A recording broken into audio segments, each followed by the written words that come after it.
మీ అమ్మా నాన్నలు కలిసిపోవాలని మీరు మనస్ఫూర్తిగా నమ్మితే అదే మనసులో తలుచుకుంటూ గుడి చుట్టూ ప్రదక్షిణలు చేయండి. మీ కోరిక తప్పకుండా నెరవేరుతుంది. అలాగే పంతులు గారు.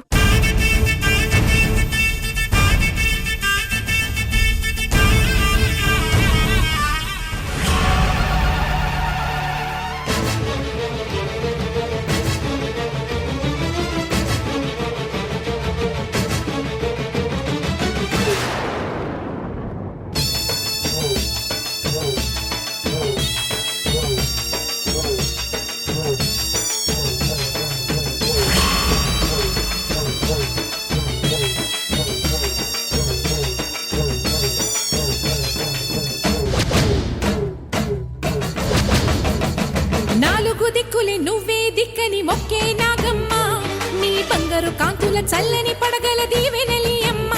అమ్మా నాలుగు దిక్కులే నువ్వే దిక్కని మొక్కే నాగమ్మ, నీ బంగారు కాంతుల చల్లని పడగల దీవెనలి అమ్మ. నమ్మిన వారికి నాగుల జాతికి అమ్మవు నీవమ్మ, పసుపు కుంకుమ పడతుల కొసగే దేవత నీవమ్మ. మా ఐదవతనమునకు అభయమునిచ్చి అండగా ఉండమ్మా. చల్లని చూపుల నాగమ్మ, మా పిల్లల పాపల కాయమ్మ, పల్లెకు తల్లివి నీవమ్మ, మాకు తోడు నీడగా ఉండమ్మా.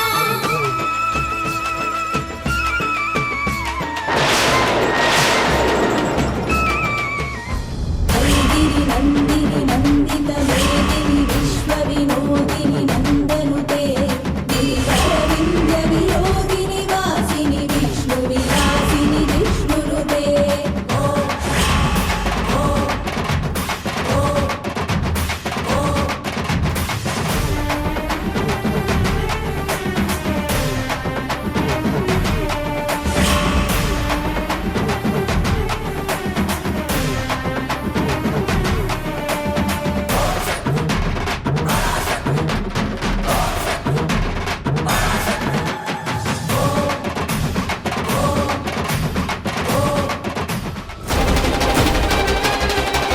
బాబు బాబు పాపా పాపా లేవండమ్మా, లేవండి పిల్లలు, లేవండమ్మా. అయ్యో ఏమైంది బాబు బాబు బాబు పిల్లలు లేవండమ్మా. ఏమైందమ్మా? ఏమైంది? లేమ్మా పాపా, ఇటు చూడు బాబు. పాపా అమ్మా, బాబు కళ్ళు తెరు, ఇలా చూడమ్మా. లేమ్మా.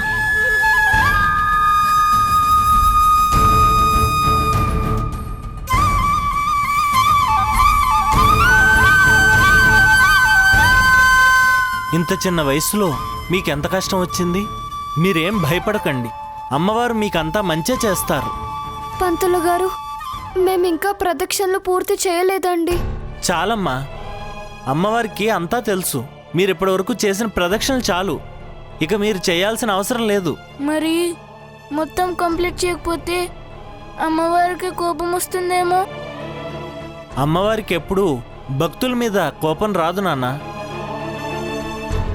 అమ్మా నాన్నలకి పిల్లలంటే ఎప్పుడైనా కోపం ఉంటుందా? ప్రేమ ఉంటుంది.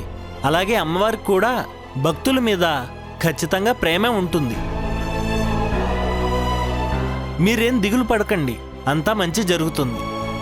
రండి, ప్రసాదం పెడతాను, పదండి.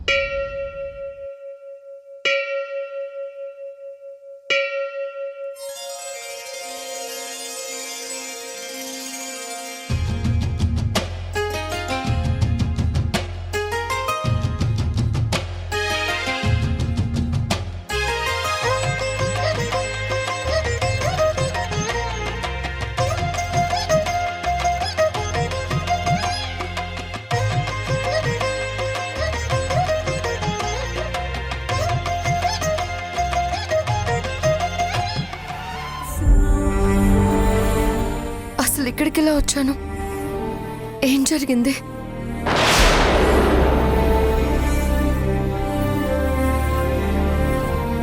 హే యాపిల్! యే! ఆది! ఆది! ఆది!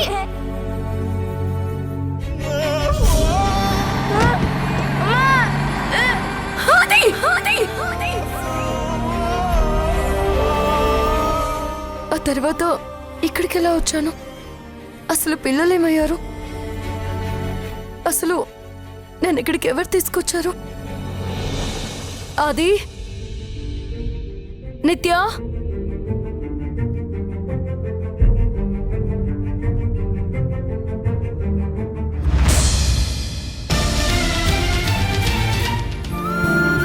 అక్క ఇంటికి వెళ్దామా? తమ్ముడు, ఒకసారి నాన్న వాళ్ళ ఆఫీస్కి వెళ్ళి నాన్నని కలిసి అమ్మకి ఒంట్లో బాలేదని చెప్దామా? మరి నాన్న మనతో మాట్లాడతాడా? నాన్న చాలా మంచివారు. అమ్మకి ఒంట్లో బాగోలేదంటే తను ఖచ్చితంగా వస్తారు.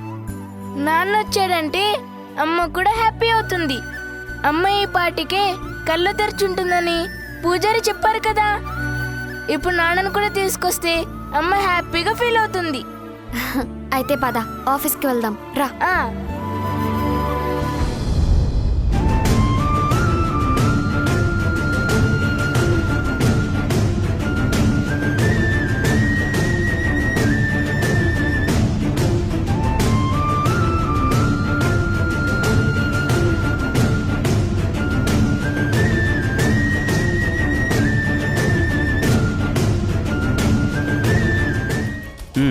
అలాగే మేడం.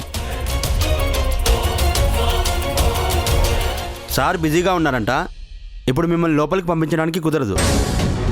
మీరు వెయిట్ చేస్తే చేయండి, లేదంటే ఇంటికి వెళ్ళిపోండి. మేము ఇక్కడే ఉంటాం. మా డాడీని కలిసే వెళ్తాం. సరే, మీ ఇష్టం. ఏమైంది నందు?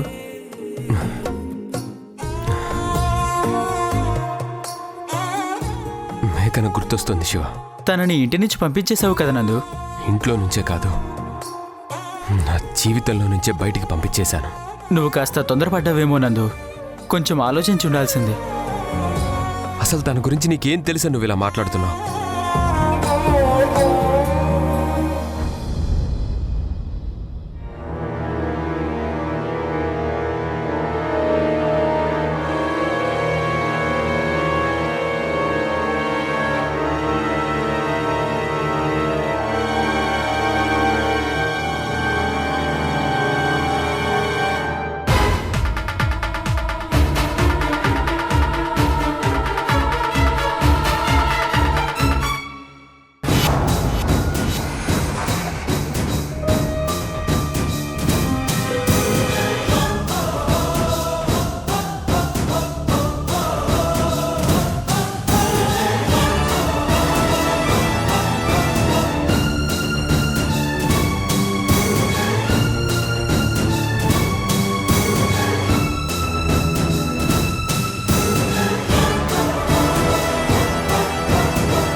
డాడీ, పద, అది వెళ్దాం.